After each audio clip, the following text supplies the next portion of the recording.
Segala puji bagi Allah yang baka dan qidam, yang maha pemurah, penolak segala bencana dan pemberi berbagai karunia. Dia menciptakan kita dari tiada dan memelihara kita sejak dalam kegelapan rahim, kemudian menuntun kita ke jalan yang paling benar. Segala puji bagi Allah. Betapa banyak nikmat telah Allah curahkan kepada kita. Kemudian Dia memberi kita pahala dan melipat gandakan atas kebaikan dan kemurahannya.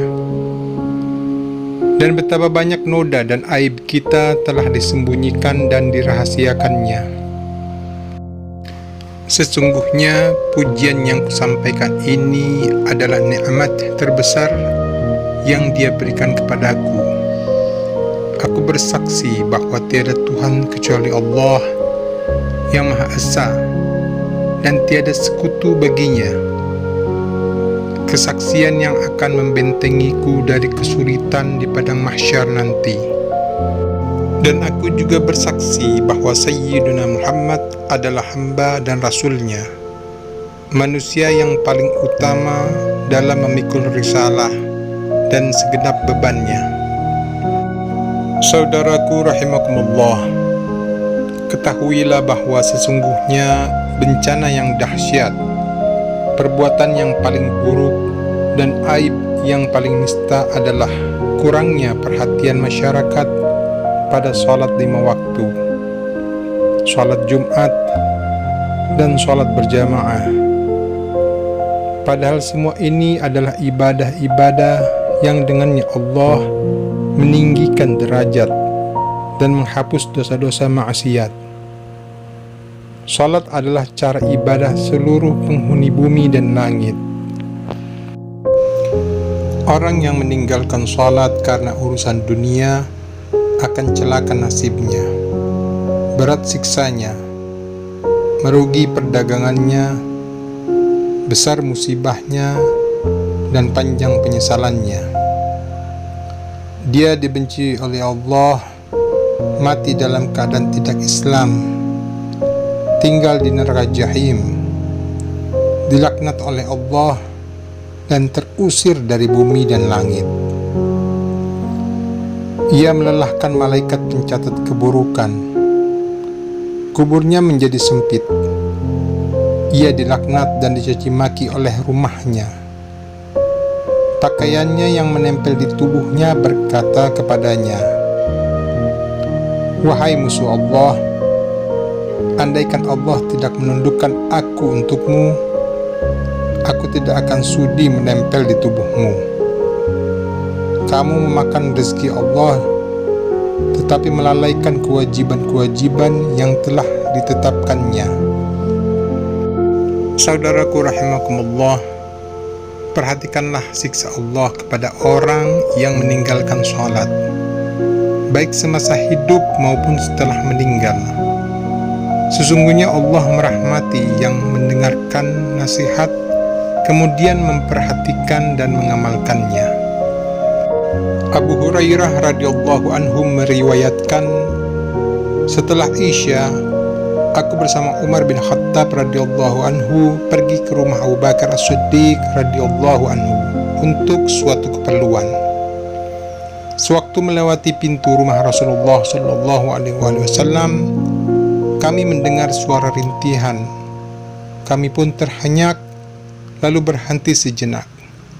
Kami dengar beliau sallallahu alaihi wasallam menangis dan meratap. Andaikan saja aku dapat hidup terus untuk melihat apa yang diperbuat oleh umatku terhadap sholat, aku sungguh menyesali umatku. Wahai Abu Hurairah, mari kita ketuk pintu ini, kata Umar radhiyallahu anhu. Umar kemudian mengetuk pintu. Siapa? Tanya Aisyah radhiyallahu anha. Aku bersama Abu Hurairah. Kami meminta izin untuk masuk dan ia mengizinkannya. Setelah masuk, kami melihat Rasulullah Shallallahu Alaihi Wasallam sedang bersujud dan menangis sedih.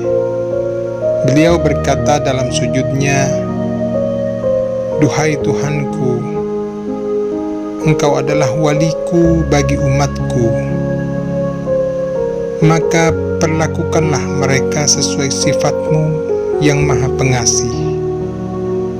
Dan jangan perlakukan mereka sesuai perbuatan mereka." Ya Rasulullah, ayah dan ibuku menjadi tebusan-Mu. Apa gerangan yang terjadi? Mengapa engkau begitu sedih? Wahai Umar, dalam perjalananku ke rumah Aisyah sehabis mengerjakan sholat di masjid, Jibril alaihissalam mendatangiku dan berkata, "Wahai Muhammad, Allah yang Maha Benar mengucapkan salam kepadamu." Kemudian ia berkata, "Bacalah." "Apa yang harus kubaca?" jawab Rasulullah. "Bacalah." Maka turunlah surat Maryam ayat 59 yang artinya, "Maka datanglah sesudah mereka pengganti yang jelek, yang menyia-nyiakan sholat dan memperturutkan hawa nafsunya. Mereka kelak akan menemui kesesatan." Wahai Jibril, apakah sepeninggalku nanti umatku akan mengabaikan sholat? Benar wahai Muhammad, kelak di akhir zaman akan datang sekelompok manusia dari umatmu yang mengabaikan sholat, mengakhirkan sholat hingga keluar dari waktunya, dan memperturutkan hawa nafsu. Bagi mereka 1 dinar lebih berharga daripada sholat. Hadis ini juga diriwayatkan oleh Ibnu Umar radhiyallahu anhu. Allah subhanahu wa ta'ala mewahyukan dalam surat Maryam ayat 87 yang artinya, "Mereka tidak berhak memperoleh syafaat kecuali orang yang telah mengikat perjanjian di sisi Tuhan yang Maha Pengasih." Rasulullah Shallallahu Alaihi Wasallam bersabda bahwa yang dimaksud dengan mengikat perjanjian adalah mengerjakan sholat 5 waktu. Rasulullah Shallallahu Alaihi Wasallam bersabda yang artinya, setelah tauhid, Allah tidak mewajibkan kepada hambanya suatu amalan yang lebih dia sukai daripada sholat. Andai kata Allah lebih mencintai suatu amalan selain sholat, tentu para malaikatnya yang diantara mereka ada yang ruku, sujud, berdiri dan duduk akan beribadah kepadanya dengan amalan itu. Orang yang mengerjakan sholat adalah makhluk pilihan Allah, pewaris surganya, akan selamat dari kemurkaan dan terhindar dari kutukannya. Semoga Allah menjadikan kita orang-orang yang khusyuk dalam sholat. Abu Darda berkata, "Hamba Allah yang terbaik adalah yang memperhatikan matahari, bulan dan awan untuk berzikir kepada Allah, yaitu untuk mengerjakan sholat." Diriwayatkan pula bahwa amal yang pertama kali diperhatikan oleh Allah adalah sholat. Jika sholat seseorang cacat, maka seluruh amalnya akan ditolak. Rasulullah Shallallahu Alaihi Wasallam bersabda, "Wahai Abu Hurairah, perintahkanlah keluargamu untuk sholat, karena Allah akan memberimu rezeki dari arah yang tidak pernah kamu duga." Atha al-Khurasani berkata, "Setiap kali seorang hamba bersujud kepada Allah, maka tempat sujud itu akan menjadi saksinya kelak di hari kiamat. Dan ketika ia meninggal dunia, tempat sujud itu menangisinya." Rasulullah Shallallahu Alaihi Wasallam bersabda, "Salat adalah tiang agama. Barang siapa menegakkannya, maka ia telah menegakkan agama. Dan barang siapa merobohkannya, maka ia telah merobohkan agama." Hadis riwayat Baihaqi. Barang siapa meninggalkan sholat dengan sengaja, maka ia telah kafir. Hadis riwayat Bazar dari Abu Darda. Barang siapa meninggalkan sholat dengan sengaja, terlepas baginya jaminan Muhammad. Hadis riwayat Ahmad dan Baihaqi. Diriwayatkan bahwa Jibril alaihissalam turun menjumpai Nabi Shallallahu Alaihi Wasallam dan berkata, "Wahai Muhammad, Allah tidak akan menerima puasa, zakat, haji, sedekah dan amal soleh orang yang meninggalkan sholat. Ia dilaknat dalam Taurat, Injil, Zabur dan Furqan. Wahai Muhammad, orang yang meninggalkan sholat tidak memperoleh minuman dari telaga Haud, tidak mendapat syafaatmu, dan tidak termasuk dalam umatmu. Ia tidak berhak dijenguk ketika sakit, diantarkan jenazahnya, diberi salam, diajak makan dan minum, juga tidak berhak memperoleh rahmat Allah. Tempatnya kelak di dasar neraka yang paling dalam bersama orang-orang munafik." Sewaktu orang yang tidak sholat menyuapkan makanan ke dalam mulutnya, makanan itu berkata, "Wahai musuh Allah, semoga Allah melaknatmu. Kamu memakan rezeki Allah namun tidak menunaikan kewajiban-kewajibannya." Sewaktu ia pergi, rumahnya berkata, "Semoga Allah tidak menemanimu dalam perjalanan, tidak menjaga hartamu, tidak memulangkanmu kepada keluargamu dalam keadaan selamat." Imam Sya'rawi dalam Al-Uhud berkata, "Kita telah terikat dalam perjanjian umum dengan Rasulullah Shallallahu Alaihi Wasallam untuk menjelaskan keutamaan dari salat 5 waktu dan pelakunya kepada orang-orang awam dan jahil yang meninggalkan salat. Karena itu, wahai saudaraku, terangkanlah kepada orang-orang bodoh itu kewajiban agama yang telah mereka tinggalkan. Jika tidak, maka kamulah yang pertama kali akan dibakar oleh api neraka." Sebagaimana dijelaskan dalam sebuah hadis sahih. Mengapa? Karena kamu masuk dalam kelompok orang yang mengetahui tapi tidak mengamalkan ilmunya. Meskipun dalam masyarakat kamu tidak dipandang sebagai orang yang faqih atau ahli dalam agama.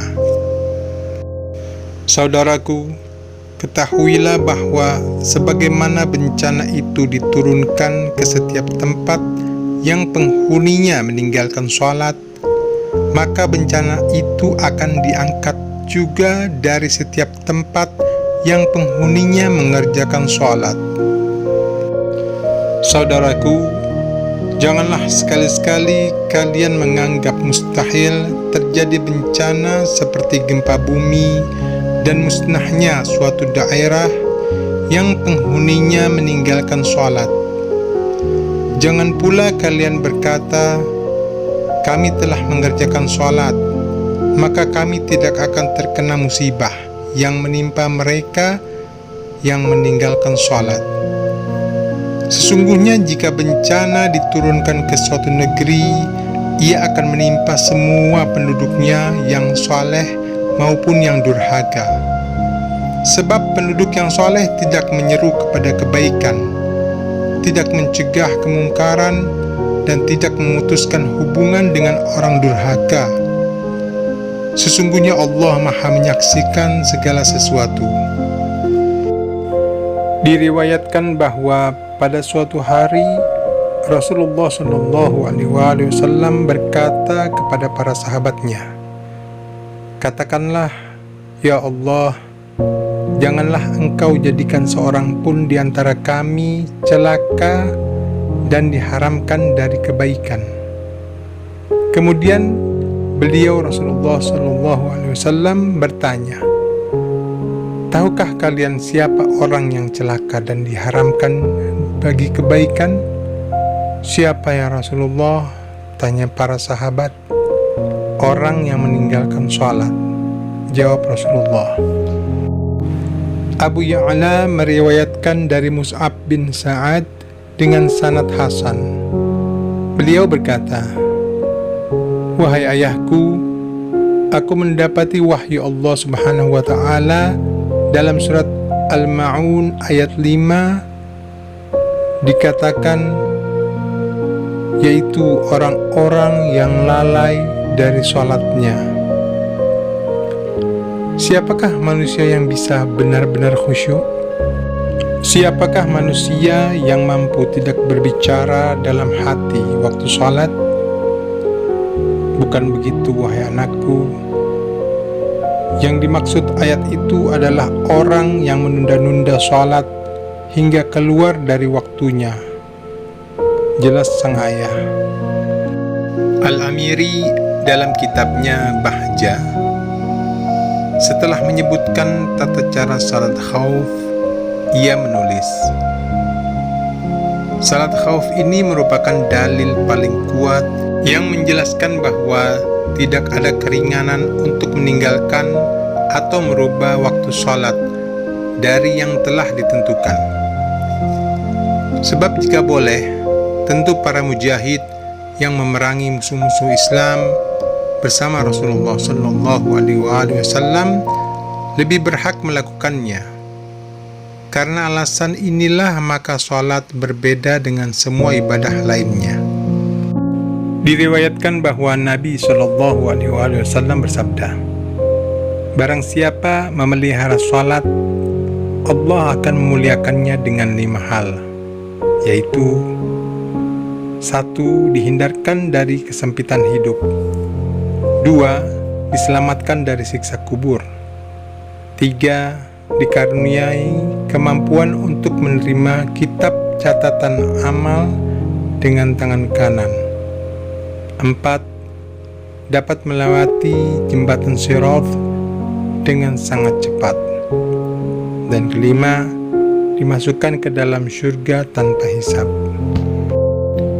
Dan barang siapa meremehkan sholat, Allah akan menyiksanya dengan 15 siksaan, yaitu 6 siksaan dalam kehidupan di dunia, 3 siksaan ketika meninggal, 3 siksaan di alam kubur, dan 3 siksaan ketika bertemu dengan Tuhannya di padang mahsyar. Adapun 6 siksaan dalam kehidupan di dunia adalah: 1. Dicabut keberkahan umurnya. 2. Dihapuskan tanda kesolehan dari wajahnya. 3. Tidak diberi pahala oleh Allah semua amal yang dilakukannya. 4. Tidak diangkat ke langit doanya. 5. Tidak memperoleh bagian doa kaum salihin. 6. Tidak beriman ketika ruh dicabut dari tubuhnya. Adapun 3 siksaan yang ditimpakan saat meninggal dunia adalah: 1. Mati secara hina. 2. Mati dalam keadaan lapar. 3. Mati dalam keadaan haus. Andaikan diberi minum sebanyak lautan di bumi, tak akan menghilangkan dahaganya. Adapun 3 siksaan yang dilaksanakan di dalam kubur ialah: 1. Kubur menghimpit orang itu hingga tulang-tulangnya berantakan. 2. Kuburnya dibakar. Sepanjang siang dan malam tubuhnya berkelojotan menahan panas. 3. Dalam kuburnya ia akan disiksa oleh seekor ular yang bernama As-Suja'ul Aghra. Kedua mata ular itu berwujud api dan kukunya berupa besi. Ia akan memperkenalkan diri kepada si mayit dengan suara yang menggelegar, "Aku adalah As-Suja'ul Aghra. Aku diperintahkan Allah Subhanahu wa ta'ala untuk menyiksamu karena kau mengundurkan sholat subuh hingga terbit matahari, sholat duhur hingga asar, mengundurkan sholat asar hingga maghrib, sholat maghrib hingga isya, mengundurkan sholat isya hingga subuh.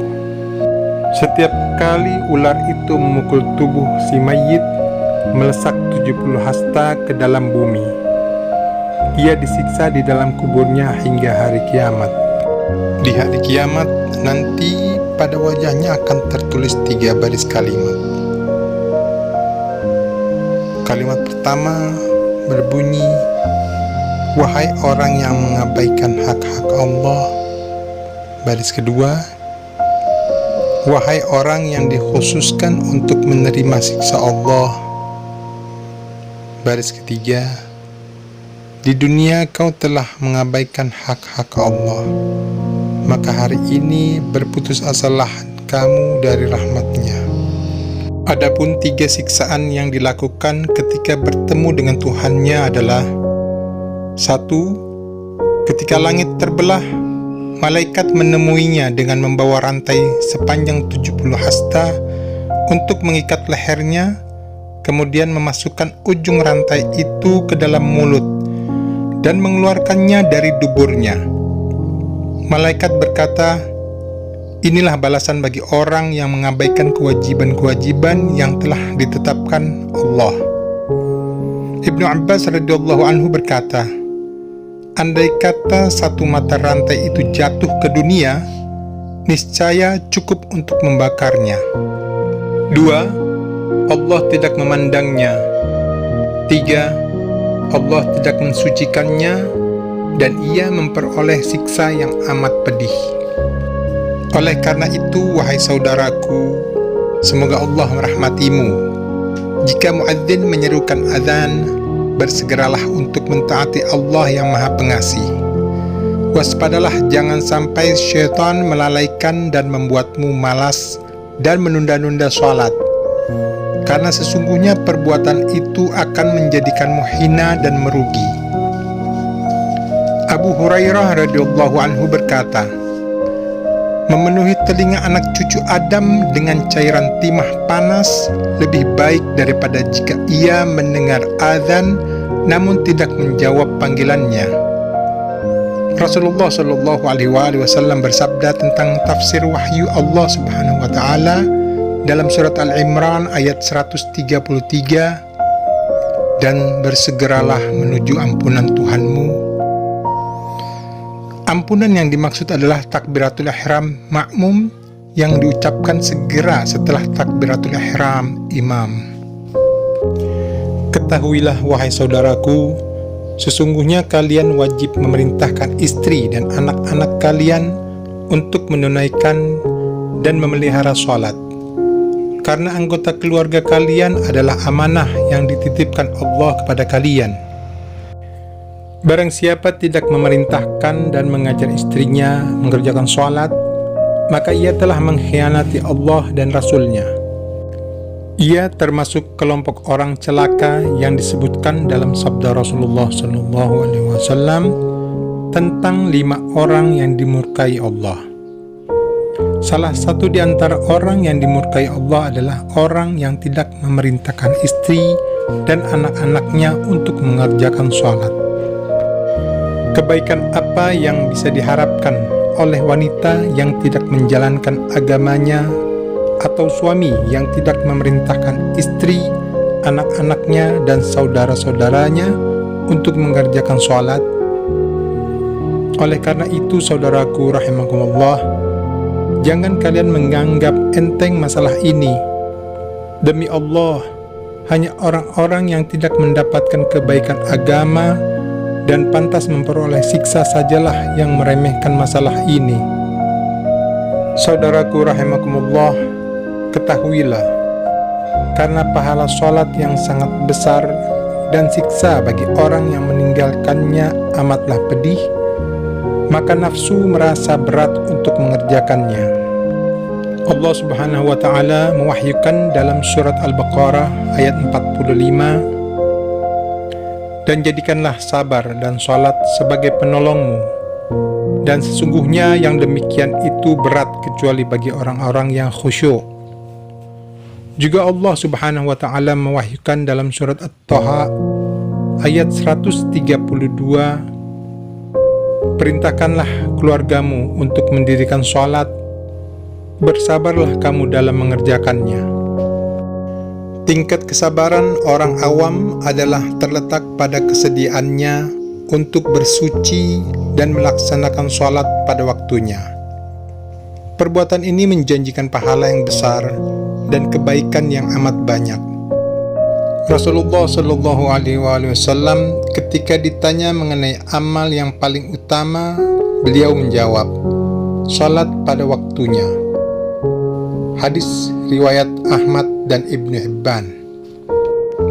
Sedangkan tingkat kesabaran orang khusus adalah terletak pada pelaksanaan sunnah-sunnah salat dan usaha untuk memelihara hati agar tidak lalai sewaktu mengerjakannya.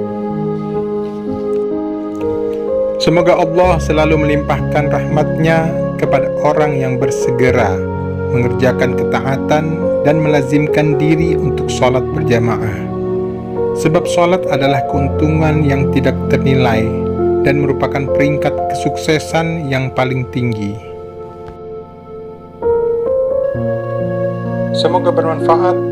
Assalamualaikum warahmatullahi wabarakatuh. Jangan lupa subscribe, like, dan share-nya.